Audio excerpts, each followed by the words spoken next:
Hallihallo und willkommen zurück zu Scala.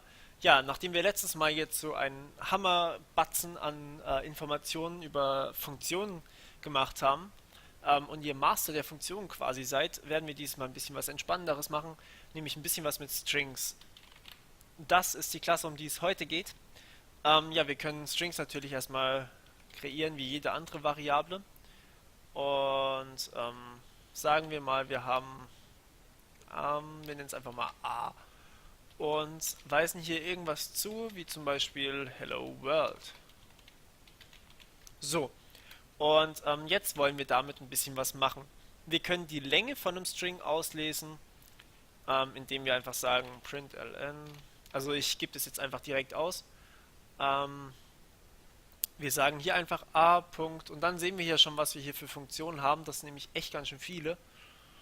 Ähm, ja, ein paar davon werde ich euch heute zeigen. Das hier ist die erste davon, a. Length. So, wenn das Ganze jetzt endlich mal ausgeführt wird, hallo. Okay, also unser String hat die Länge 10 und wir können das Ganze theoretisch auch noch konkatenieren, indem wir einfach sagen, wir konkatenieren String, warte, ich habe es a genannt, a.concat. So, und jetzt nehmen wir hier einfach noch einen zweiten String, how are you? So, und jetzt geben wir nochmal a.length aus und sehen, dass es immer noch 10 ist, denn a selbst hat sich nicht wirklich verändert. Der Witz bei dieser Methode ist nämlich, wir haben hier gar nicht auf a irgendwas gemacht, wir haben hier einen neuen String kreiert und den zurückgegeben. Das heißt, wenn wir jetzt hier schreiben Variable b gleich a.concat how are you und dann die Länge von b length ausgeben, dann haben wir endlich unsere erwarteten, vielleicht auch nicht unbedingt erwartet, aber wir haben eine höhere Anzahl als 10, nämlich 19, weil wir hier eben noch dieses How are you hinten dran gehängt haben. Ja, also nicht vergessen, das hängt nicht an a direkt was dran, sondern gibt eine neue Variable zurück. So, selbiges kann ich natürlich auch erreichen, wenn ich einfach schreibe a plus und dann das hier mache. Da kommt genau dasselbe raus. Könnte ich auch einfach mal b ausgeben. Das ist, glaube ich, eindeutiger als die Länge davon. So, hello world, how are you? Ähm, ja, also dieses Plus und dieses Concat macht genau dasselbe. Ähm, Wenn wir jetzt Strings bisschen formatieren wollen, also quasi ein bisschen zurechtstutzen, dann haben wir hier mehrere Möglichkeiten. Nämlich wir können zum Beispiel schreiben, also ich kann einfach mal hier die Funktion euch ein bisschen erklären. Char_add liefert uns die Stelle, an der ein bestimmter Char steht. Also das ist ähnlich wie in Java auch. Wenn ich jetzt hier Char_add 0 machen würde, dann würde das H rauskommen und so weiter und so fort. Ähm, ja, Concat hatten wir schon. Contains, da können wir einfach noch einen String reingeben und gucken, ob der drin ist. Bei Equals wird dann eben auf genau die Gleichheit geguckt. Nimmt entweder ein String oder ein String Buffer. Ends with schaut, ob der hintere Teil des Strings ähm, auch tatsächlich damit aufhört mit dem, was wir hier übergeben bekommen. Equals ist natürlich auch nochmal, es schaut, ob wirklich genau dieselbe Sequence da drin ist. Achtung, hier kann ich jegliches, also Any ist quasi die oberste Klasse, die Scala bietet.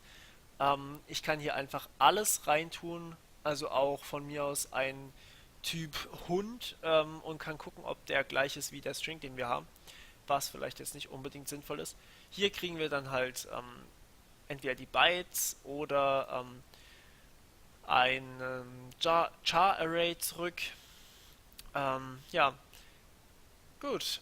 Last Index of Length. Lest euch einfach mal durch, was ihr hier so braucht und spielt damit ein bisschen rum. Split oder Replace sind auch ganz cool. Replace ersetzt natürlich Replace All, also Replace ersetzt einen bestimmten Char durch einen anderen Char. Also sagen wir mal, ich habe diesen String Hello World, how are you? Und ich sage hier Replace ähm, den Char, upsala, das wollte ich nicht, den Char Leerzeichen durch den Char x. Ups. Sowas hier. Dann kommt natürlich das hier raus. Hello World X, How, X, R, X, U. Also das ist eigentlich auch eine ziemlich nützliche Funktion. Ähm, gut, dann muss ich eben scrollen. Ähm, Replace. Wahrscheinlich unter R, ne?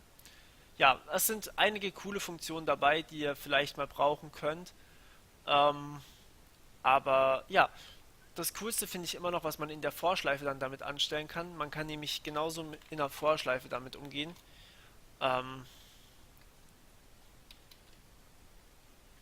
man muss natürlich vorne dran diese Variable erstellen. Achso, halt, ich hatte schon ein A.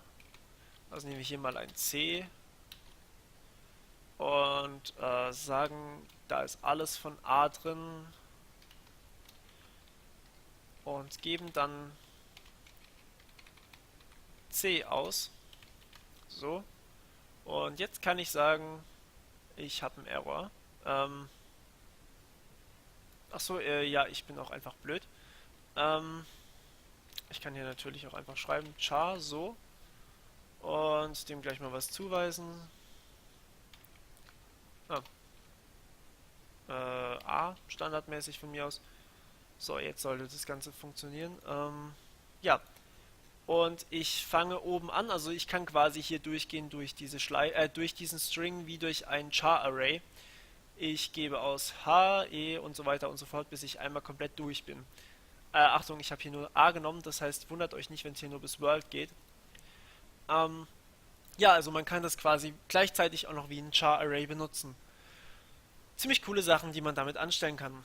Wie gesagt, lest euch einfach mal noch ein paar Funktionen dafür durch. Und ich würde sagen, das war's dann auch schon wieder für heute. Und nächstes Mal geht's dann weiter mit Arrays. Ja, alles klar, dann bis zum nächsten Mal. Ciao, ciao.